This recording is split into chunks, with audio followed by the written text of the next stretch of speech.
পিকনিকটার আয়োজন। শীতকাল মানেই খেজুরের রস আহরণ, আর শীতকাল মানে সকালের কুয়াশা জড়ানো মিষ্টি রোদ। শীতকাল মানেই সকালে উঠে হাঁটতে বের হওয়া।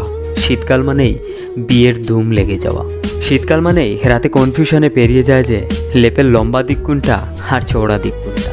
শীতকাল মানেই গোসল করার ভয়, আর শীতকাল মানে সবাই মিলেই আগুন পোহানো।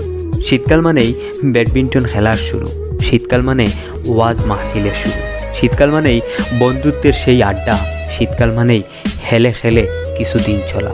শীতকাল মানেই অতীতের স্মৃতিচারণ, আর শীতকাল মানেই হাজার রকম আয়োজন। শীতকাল মানেই প্রত্যেকটা বন্ধু একসাথে হওয়া। শীতকাল মানে নামে অনামে পিকনিকে যাওয়া। শীতকাল মানেই সেকাল আর একাল। শীতকাল মানেই প্রত্যেকটা জিনিসকে নিয়ে একসাথে বসে হাজারো সমকাল। শীতকাল মানে প্রত্যেকটা প্রাণীর নিদারুণ অসহায়। শীতকাল মানেই চাদর মুড়ি দিয়ে বসে থাকা।